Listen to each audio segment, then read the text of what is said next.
11th 12th standard படிக்கும்போது வந்து கொஞ்சம் Hollywood films, classic Hollywood films எல்லாம் வந்து ஒருத்தர் மூலமாக கிடச்சிது. ஸோ நிறைய டைம் படம் பார்க்கறதுல ஸ்பெண்ட் பண்ணோம். அப்போ வந்து கோணங்கல் ஃபிலிம் சொசைட்டி ஆட் ஒன்று பேப்பரில் பார்த்து நான் போய் ஸ்க்ரீனிங் அட்டன் பண்ணேன். ஸோ ஃபர்ஸ்ட் ஸ்க்ரீனிங்கே வந்து 8.5 ஓடிட்டு இருந்தது. சுத்தமாக விளங்கல அந்த படம். ஒரு பிளாக் அண்ட் ஒயிட் படத்தை உட்காந்து சில பெருசுங்களாம் பார்த்துட்டு இருக்காங்களே, சரி கிண்டல் பட்டு தான் வந்தா அந்த ஸ்க்ரீனிங்கில் ஆக்சுவலாக. ஸோ பட் ஆனால் கொஞ்ச நாளுக்கு அப்புறம் ஒரு 2-3 வாரமாக அந்த சில இமேஜஸ் அதில் வந்து எஸ்பெஷலி ஒரு கேரக்டர் கெராஜிலிருந்து மேலே பறக்கிற இமேஜ், அதுக்கப்புறம் கடலோரமாக ஒருத்தி ஒரு ஒரு பொம்பளை நின்று வந்து ரொம்ப என்சாண்டிங்கான ஒரு டான்ஸ் ஆடிட்டு இருக்க மாதிரி ஒரு சீக்வன்ஸு. ஸோ இந்த விஷயங்கள் வந்து எனக்கு பயங்கரமாக தலைக்குள்ளே வந்துட்டே இருந்தது. போய் வேறு என்னென்னலாம் போடுறாங்க பார்ப்போம் அப்படின்னு சொல்கிற ஒரு கியூரியாசிட்டி வந்து அடுத்தடுத்து அவங்க போடுற படங்கள்லாம் பார்க்க வச்சது. எங்கள் செக்ரட்டரி கோணங்கள் ஆனந்த் சார், அவர் வந்து எனக்கு ரொம்ப ரொம்ப important person in my life. அவர் வந்து ஒரு கதவை திறந்து விட்டார். அதாவது he was my access to the entire world of films, books and art. College first இயர்லேயே வந்து ஒரு ஷார்ட் ஃபிலிம் பண்ணேன். அதுக்கப்புறம் அடுத்த வருஷம் இன்னொரு 25 minutes ஷார்ட் ஃபிலிம் ஒன்று பண்ணேன். அதுக்கப்புறம் தேர்ட் இயரில் நான் காலேஜ் டிஸ்கன்யூ பண்ணிட்டேன். ஏன்னா காலேஜில் யாரும் பெருசாக ஒன்றும் சொல்லிக் கொடுக்கல எனக்கு. I got outside and then started like going to Trivandrum, அதுக்கப்புறம் சென்னை. ஸோ அங்கெல்லாம் வந்து அங்கே இருக்க இவங்கெல்லாம் எப்படி ஒர்க் பண்ணுறாங்க, அவங்களோடலாம் வந்து கொஞ்சம் பழகி ஃபெஸ்டிவல்ஸ்லாம் அட்டன் பண்ணி, ஸோ அப்படியே ஸோ அடுத்த படம் ஷார்ட் ஃபிலிம்ஸ் பண்ணி முடிச்சதுக்கப்புறம் ஃபீச்சர் ஃபிலிம் சொசைட்டி அப்படின்ற ஒரு விஷயம் தான் வந்து எனக்கு பயங்கர ஹெல்ப்ஃபுல்லாக இருந்தது ஆக்சுவலாக டு சூஸ் தட் இதுதான் என்னோட பாத் அப்படின்றதுக்கான ஒரு விண்டோ. அது தெரிலனா என் கண்ணு முன்னாடி வந்திருக்கலன்னா நானாக போய் படங்கள் பார்த்துருப்பேனான்றது எனக்கு தெரில.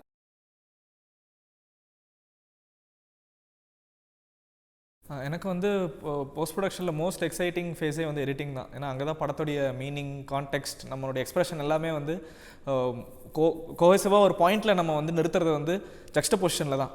ஸோ ஒரு இமேஜையும் இன்னொரு இமேஜையும் ஜக்ஸ்டபோஸ் பண்ணுறதுன்றது வந்து ஒரு ஃபென்டாஸ்டிக் ஆர்ட். ஒரு ஃபெஸ்டிவலில் மீட் பண்ண ஒருத்தர் தான் இந்த எடிட்டர் ஆர்கோ பாசு. ஸோ அங்கே அவர் எடிட் பண்ண படமும் பார்த்தேன், அவர் ஷூட் பண்ணி டைரக்ட் பண்ணி எடிட் பண்ண அவருடைய சொந்த படமும் பார்த்தேன். ஸோ டாக்குமெண்ட்ரிஸ் ஸோ பார்த்து நான் வந்து மலைச்சு போயிட்டேன் அந்த டைமில். ஒரு நரேட்டிவை வந்து த்ரூ கட்ஸே வந்து மூவ் ஃப்ரம் ஒரு டெஃபினெட்லேருந்து ஒரு இன்டெஃபினெட் ஸ்பேஸுக்கு வந்து பயங்கரமாக மூவ் பண்ணிட்டு போயிட்டு இருந்தாங்க. ஸோ அந்த இன்வென்டிவ்னஸ் எனக்கு ரொம்ப பிடிச்சது இவர்கிட்ட. அவர் வந்து ஒரு சிக்கிம் ட்ரையாலஜி பண்ணியிருக்காரு, நார்த் ஈஸ்டர்ன் புத்திசம் பற்றியும். Very very important documentaries and very innovative form and sound usage. அதெல்லாம் ஒரு மென்டராக தான் நான் வந்து கன்சிடர் பண்ணி உள்ளே போனேன். நான் ஷூட் பண்ணும் போதே we use to talk and ஒரு விஷயம் that we constantly use to talk about was timing of the shot, rhythm. So அவர் ஃபோனில் என்கிட்ட வேறு எதுவுமே கேட்க மாட்டார். என்ன டைமில் போய்கிட்டு இருக்க, what is your timing like, அதை எப்படியா டிஸ்கிரைப் பண்ணு, ஏதாவது ஒரு மூட் சொல்ல என்கிட்ட. Because he wants to know நீ என்ன டைமிங்கில் ஷார்ட் எடுத்துகிட்டு இருக்க, உன்னோட ரிதம் அங்கே எப்படி இருக்குது, ஷூட்டிங்கோட ரிதம் எப்படி இருக்குன்னு. அவர் எப்படின்னா is a man of diagrams and graphs and ideas and concepts basically. So எனக்கு அது ரொம்ப இன்ட்ரெஸ்டிங்காக இருந்தது. லைக் எடிட்டிங்க்கு பின்னாடி வந்து கான்செப்ஷுவலாக யோசிக்கிறதுன்றது வந்து. ஸோ அவர் உட்காந்து ரசா தேரியில் ஆரம்பிச்சு என்கிட்ட வந்து என்ன டிஸ்கிரைப் பண்ண சொல்லுவார். ஒவ்வொரு மூடும் என்ன பொறுத்தளவுக்கு என்ன ரசாவில் இருக்குது, என்ன ரசத்தில் வேணும். ஸோ நான்லாம் வந்து இவ்வளோலாம் யோசிக்கணுமா எடிட்டிங்க்கு இப்படியெல்லாம். ஏன்னா நிறைய பேர் வந்து வெறும் ஐ ஜட்மெண்ட்டில் எமோஷ்னலாக உங்களுக்கு அந்த டைமில் எது வந்து ரைட் கட்ஸ் அப்படின்னு தோன்றதெல்லாம். ஆனால் சில பேர் வந்து கன்ஸ்ட்ரக்ட் பண்ணுறதுன்னு ஒன்று இருக்கு இல்லைங்களா பின்னாடி. ஸோ பிகினிங்கில் இந்த மாதிரி ஒரு டைமில் போனோம்னா அதுக்கப்புறம் இந்த ஒரு ரசா, அப்புறம் வியூவர்கிட்ட இந்த ரசா ஃபீல் பண்ணணும். Ultimately you will never know யாருக்கு வந்து என்ன மாதிரி ஒரு பர்செப்ஷனில் வந்து அதை அவங்க இன்டர்பிரேட் பண்ணுறாங்க, எப்படி எடுத்துக்கிறாங்கன்றதை நீங்கள் வந்து ப்ரெடிக்ட் பண்ணவே முடியாது, டிட்டர்மைன் பண்ணவும் முடியாது. பட் பண்ணும்போது வந்து நீங்கள் வந்து நான் நினைக்கிற மாதிரி ட்ரீம் பண்ணணும்னு ஆசைப்படுவேன். ஸோ அது எந்த அளவுக்கு ரெசனேட் ஆகுதுன்றது தான் வந்து அந்த எடிட்டிங்கோட மேஜிக்கு. இன்னொரு முக்கியமான ஆஸ்பெக்ட் என்னோட படத்தில் என்னென்னா, I love my cinematographer for that. Was எந்த ஷாட்டுமே என்ஜின்னு சொல்ல முடியாது, அந்த மாதிரி ஒரு ரஷ் எங்ககிட்ட இருந்தது. படத்தோடைய நேச்சரும் அந்த மாதிரி. எதை வேணால் நம்ம யூஸ் பண்ணலாம். ஏன்னா வந்து டெக்னிக்கலாக எந்த ப்ராப்ளமும் வரல எந்த ஷாட்லையும். ஸோ ஒரு ஷாட் வந்து டெக்னிக்கலாக தப்பாயிருச்சுன்னு நாங்கள் ரீடேக்லாம் பண்ணல. We did variations from a different perspective, you know, with a different rhythm. நீங்கள் நான் நரேட்டிவ்னு சொல்கிறீங்க, நான் சொல்கிறது ஒரு ஸ்ட்ரக்சர் வந்து ரொம்ப ஃப்ளெக்சிபிளான ஒரு ஸ்ட்ரக்சர். இந்த ஃப்ளெக்சிபிள் ஸ்ட்ரக்சருக்குள்ளே ஒரு நரேட்டிவ் வந்து நம்ம கிரியேட் பண்ணணும் with the footages. So he asked me after seeing the footages, after talking and all, அவர் வந்து என்னை வந்து திரும்பி போக சொல்லிட்டார் வீட்டுக்கு போயிட்டு என்னை வந்து ஃபுட்டேஜோட கொஞ்ச நாள் வாழ சொல்லிட்டு he wanted to know from me மற்ற பாசிபிலிட்டிஸ் எல்லாம் டிஸ்கார்ட் பண்ண வச்சு எது எனக்கு வந்து அதில் ரொம்ப அந்த மெட்டீரியலில் ரொம்ப க்ளோஸராக நான் சொல்ல வர கதை எது அப்படின்னு ஐடென்டிஃபை பண்ணுறதுக்கு வந்து 6 மாதம் எனக்கு. நான் நிறைய ஜெக்ஸ்டபோசிஷன்ஸ் எல்லாம் பண்ணி பார்த்து அவரோட ஒர்க் பண்ண ரஃப் கட்டில் வந்து விதவிதமானலாம் பண்ணி பார்த்து that was my way of communicating to him. So இது வந்து ஒரு கேம் மாதிரி இருந்தது எடிட்டிங். ஒரு ரன் டைமில் வந்து ஃபுட்டேஜை ஓட விட்டுட்டு உங்களுக்கு ஒரு மொமெண்ட்டில் எங்கே வந்து கட் வந்தால் நல்லா இருக்குன்றதை ஸ்டாப் பண்ணிவிட்டு அதுக்கப்புறம் வந்து மல்டிபிள் பாயிண்ட் ஆஃப் வியூஸில் வந்து நீங்கள் இப்படியெல்லாம் கட் பண்ணி பார்த்து then we figured out a montage. So in that way it was very exciting. The most exciting part was for me in editing.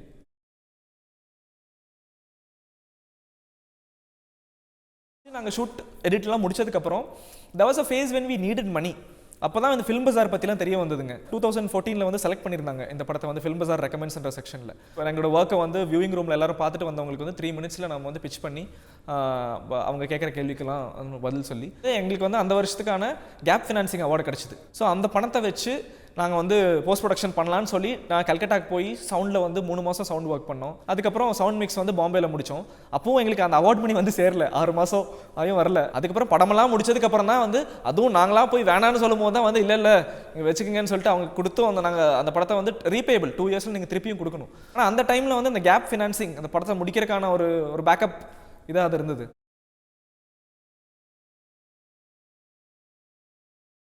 ஏன்னா அது லைவ் சவுண்டே இல்லை. ஆக்சுவலாக படத்தை வந்து லைவ் சவுண்ட் நாங்கள் பண்ணவே இல்லை. ஆக்சுவலாக லைவ் பண்ணோம், ரெக்கார்ட் பண்ணோம். ஆனால் நான் அதில் எதுவுமே ஒரு ஷாட்டுக்கு கூட இந்த கடைசி லாஸ்ட் ஷாட்டுக்கு மட்டும் சிங்க் ட்ரேக்கை யூஸ் பண்ணோம். பட் அதர்வைஸ் இங்கே தான் ஏன் வந்து லைவ் எடுத்தது யூஸ் பண்ண முடியலன்னா, நான் இன்டென்ட் பண்ணுற குவாலிட்டி வந்து நம்ம பட்ஜெட் ரேஞ்சில் கிடைக்கக்கூடிய இந்த சாதாரண சீப்பர் மைக்ஸில் வந்து ரியல் லொக்கேஷன் சவுண்டு வந்து பர்ஃபெக்டாக வராது. ஸோ நாங்கள் எடுத்து பார்த்துட்டு தான் வந்து எங்களால் எந்த அளவுக்கு முடியுமோ அந்த அளவுக்கு வந்து அஃபோர்ட் பண்ணி மைக்ஸ்லாம் வாங்கி எடுத்தோம். பட் என்னோட படத்துக்கு ஒரு பெரிய அட்வான்டேஜ் என்னென்னா நிறைய டயலாக்ஸ் இல்லை, ஆம்பியன் சவுண்ட்ஸ் தான். ஸோ நான் அதே இடத்துக்கு போய் எல்லா ஆம்பியன்ஸும் ரெக்கார்ட் பண்ணி கேரக்டருக்கு ஃபோலி பண்ணி ஸோ 5.1 ட்ராக்ஸில் வந்து every thing was recorded in the post and created for the film. இப்போ நீங்கள் வந்து 5.1 பிரிண்ட்டை வந்து இதில் பார்த்துருக்கீங்க, விமியோவில் வந்து ஸ்டீரியோவில் அது வந்து லோ ரெசல்யூஷனில் பார்த்துருப்பீங்க. இப்போ நீங்கள் ப்ராப்பராக தியேட்டரில் கேட்டிங்கன்னா I mean for me I am very much satisfied with sound. இந்த இமேஜையும் சவுண்டையும் வந்து ஃபர்ஸ்ட் நான் வந்து பிரிக்கணும்னு நினச்சேன். அந்த real sound of the image வந்து எப்போவுமே யூஸ் பண்ணணும்னு அவசியமே இல்லை. லைவ்னுடைய நோஷன் வந்து அப்படி கிடையாது. அந்த இமேஜுக்கு வந்து என்ன மூடு கிரியேட் பண்ணுதோ அதுதான் சவுண்டு. என்னை பொறுத்தளவுக்கு இமேஜ் தான் வந்து உங்கள் ஒரு மீனிங்னு வைங்களேன். சில நேரங்களில் சவுண்டும் மீனிங்காக மாறும், பல நேரங்களில் கோஎக்ஸிஸ்ட் ஆகும். பட் ப்ரைமரியாக இமேஜ் மூலமாக தான் மேஜர் கம்யூனிகேஷன் இருக்குது. சவுண்ட் அந்த மூடை சப்ளிமெண்ட் பண்ணும்போது அந்த ஷாட்டுக்கான மூடுக்கான சவுண்டு தான் நான் வந்து போடுவேன். லோக்கல் பேர்ட் சவுண்ட்ஸ் இருக்குது இல்லைங்களா, எனக்கு ரொம்ப பிடிக்கும். அந்தந்த ஏரியாக்கான பிரத்யேகமான சவுண்ட்ஸ். ஸோ ஒரு அத்தென்டிசிட்டி நான் என்றைக்குமே மெயின்டைன் பண்ணுறதுனா படத்தில் வர எல்லா சவுண்ட்ஸும் அந்த ஸ்பேஸில் தான் எடுத்தோம். பட் ஆனால் ஷூட் பண்ணும்போது எடுக்கல, வேறு டைம்லலாம் நிறையா ரெக்கார்ட் பண்ணி அதில் வந்து எனக்கு பிடிச்ச மாதிரியான போர்ஷன்ஸை வந்து இது கூட வந்து நம்ம அமால்கமேட் பண்ணுறோம். ஆக்சுவலாக முக்கால்வாசி பேர் நான் சொல்லனாலும் வந்து படம் லைவ்னு தான் நினைக்கிறாங்க. ஏன்னா ஃபோலி பண்ணி இது பண்ணி நீங்கள் லைவ் மிக்ஸ் பண்ணுற மாதிரி பண்ணால், ஏன்னா 5.1 வந்து ஆடியன்ஸ் அந்த ஸ்பேஸில் உட்கார வைக்கணும் என்னை பொறுத்த வரைக்கும் இந்த படத்தில். ஏன்னா இந்த படமே வந்து ஸ்பேஸில் நின்று ஒருத்தனை அப்சர்வ் பண்ணுற. ஸோ அந்த ஸ்பேஸில் வந்து நான் ஒரு கோஆர்டினேட்டில் உங்களை உட்கார வச்சு அது மூலமாக சவுண்டை பர்சீவ் பண்ணணும்னு நினைக்கிறேன். ஸோ எனக்கு வந்து டிசைன் தான் ரொம்ப முக்கியம். And different people feel different way. Monotonous is one way and people have like இந்த படத்தில் சவுண்டே வந்து ஒரு சிம்பனி மாதிரி இருக்குன்னுலாம் சொல்லியிருக்காங்க. ஸோ பட் என்னை பொறுத்தளவுக்கு I just did what I want to do because I thought those sounds were the one that would work better with that image அந்த மூட் கொண்டு வரதுக்காக.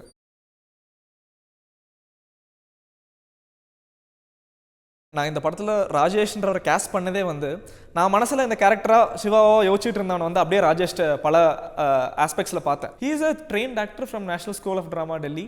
அதுக்கப்புறம் மதுரையிலையும் சென்னையிலையும் தியேட்டர் ரொம்ப நாளாக பண்ணிகிட்டு இருந்தார். அதுக்கப்புறம் is also teaching acting. So ரொம்ப சூஸ் பண்ணி அவருக்கு பிடிச்ச மாதிரியான ரோல்ஸ் வந்தால் மட்டும் பண்ணக்கூடிய ஒரு நபர். That is something that I wanted. ரொம்ப அனானிமஸான ஆட்கள், அதிகமாக எல்லாத்துக்கும் தெரிஞ்ச ஃபேஸஸாக இல்லாமல் just a guy next door, you know. I felt he is naturally he comes into the character. அந்த வீட்டில் வந்து the way he was comfortable in that space, he was actually living his life there.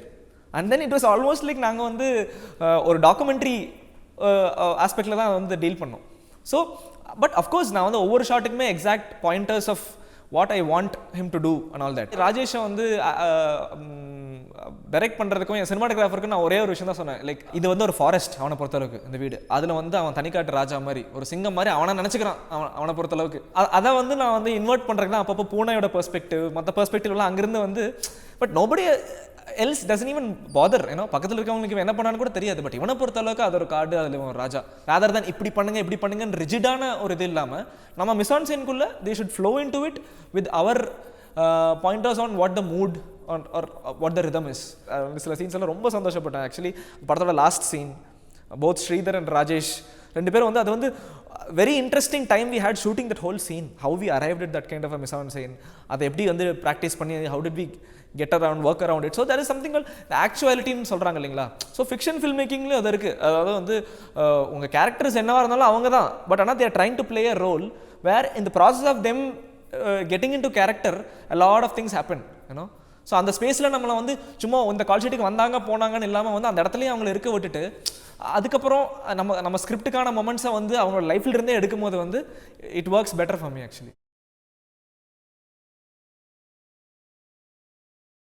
Actually இன்டென்ஷனலாக தான் பண்ணோம். Because அவர் வந்து எங்கள் படத்தில் work பண்ணிட்டு இருந்த ஸ்ரீதர்னு வெரி க்ளோஸ் ஃப்ரெண்ட் அண்ட் ப்ரொடக்ஷனில் ஒர்க் பண்ணிட்டு இருந்தார்.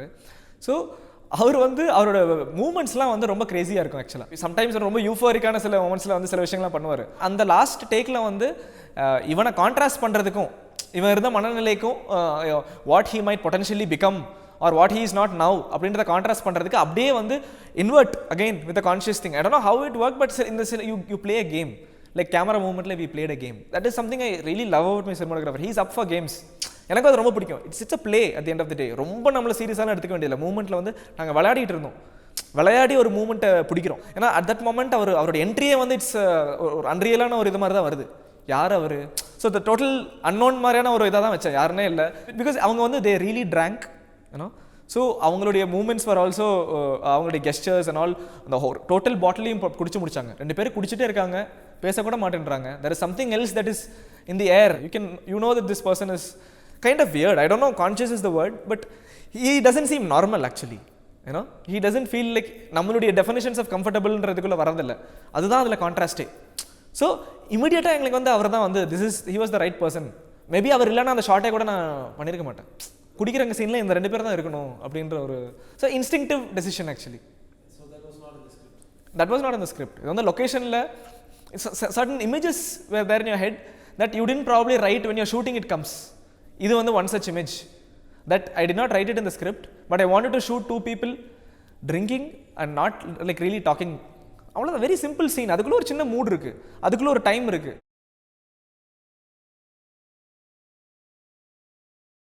டாக்குமெண்ட்ரி ஃபிக்ஷனுக்கான டெஃபினேஷன்ஸே என்னை பொறுத்தளவுக்கு ரொம்ப ட்ரிக்கியான டெஃபினேஷன்ஸ் தான். ஏன்னா இந்த 3 டைமென்ஷனல் வேர்ல்டில் ஒரு 2 டைமென்ஷனல் இமேஜை நீங்கள் ஃப்ரீஸ் பண்ணுறீங்கன்னா ஆல்ரெடி அது ஒரு ஃபிக்ஷன் தான். அதில் நீங்கள் ஒரு விஷயத்தை கார் பண்ணி உங்களோட ஒரு பர்செப்ஷன் வருது, நீங்கள் ஒரு சாய்ஸ் எடுக்கிறீங்க. ப்ராசஸ்லேயும் வந்து பார்த்தீங்கன்னா வெரி க்ளோஸ் ஆக்சுவலி, பட் சின்ன சின்ன டிஃப்ரென்சஸ் தான் பார்க்குறேன். இதில் வந்து கொஞ்சம் பட்ஜெட், ஆக்டர்ஸ், பிளானிங்கிறது கொஞ்சம் ஜாஸ்தியாக இருக்குது. So I finish Sivapuranam and like நிறையா ஸ்கிரிப்ட்லாம் ஃபிக்ஷன் ஸ்கிரிப்ட் எழுதும் போது வந்து இன்னும் நிறையா வந்து the nuances of shooting actually understand பண்ணும். ஸோ இப்போ நமக்கு சில ஐடியாஸ்லாம் இருந்தது. நான் வந்து ஒரு நான் வெஜிடேரியனாக தான் வளர்க்கப்பட்டேன் ஒரு ஃபார்மிங் கம்யூனிட்டியில். இங்கே எங்கள் தடாகம்ன்ற கிராமத்தில் பிறந்து வளர்ந்தது. ஸோ எங்கள் வீட்லேயே மாடு, ஆடெல்லாம் இருந்தது. ஆனாலும் வந்து பயங்கரமாக நான்வெஜ் சாப்பிட்ற ஒரு கம்யூனிட்டி. ஸோ ஆனாலும் வந்து அனிமல் லவர்னு நான் நினச்சிக்கிட்டு இருந்தேன். ஸோ அது எப்படி இதில் ஒரு கான்ட்ரடிக்ஷன் இருக்கே, வந்து அனிமல் லவ் பண்ணுறோன்னு நினைக்கிறோம். அது வந்து ஸோ வாட் இஸ் திஸ்? இது வந்து கம்பேஷனா? இதுக்குள்ளே அப்புறம் சாப்பிடும் போது நமக்கு வந்து அதை பற்றி எந்த ஒரு கில்ட்டும் வரதில்லையே, வாட் வை அப்படின்னு ஆரம்பிச்சு. So what is our relationship with animals? You know, compassion or empathy that we seem to have sometimes. I don't know how that works in practical lives with what we are doing actually. So then the documentary started falling in place. One thing that I loved in documentary was a liberating feeling, you know, that another sound guy 2 பேர் மட்டும்தான் போய் ஒரு ஸ்பேஸில் அங்கே adapt பண்ணி அங்கே ஒரு வீடு பார்த்து அங்கே தங்கி அங்கே இருக்க மக்களாக சில மாதங்கள் ஸ்பெண்ட் பண்ணுற ஒரு எக்ஸ்பீரியன்ஸ் இருக்கு இல்லைங்களா, அது வந்து இட்ஸ் ஃபென்டாஸ்டிக் ஆக்சுவலி. பயங்கரமாக, ஏன்னா எனக்கு வந்து ரொம்ப அட்வென்ச்சர்ஸ் இஷ்டப்படுற ஒரு ஆள். ஸோ டாக்குமெண்ட்ரி ஃபில்ம் மேக்கிங் வந்து பயங்கர அட்வென்ச்சரஸாக, ஐ மீன் சில படங்கள்லாம் பார்க்கும்போது அது height of adventure like you can take on documentaries. Sometimes fiction film மேக்கிங்கில் வந்து it so people bound and money bound. Documentary வந்து பயங்கர liberating and also because of its liberating qualities, it is also highly என்ன சொல்கிறது, கற்றுக்கிறதுக்கு எக்கச்சக்கமாக இருக்குது. Very educative format actually documentary.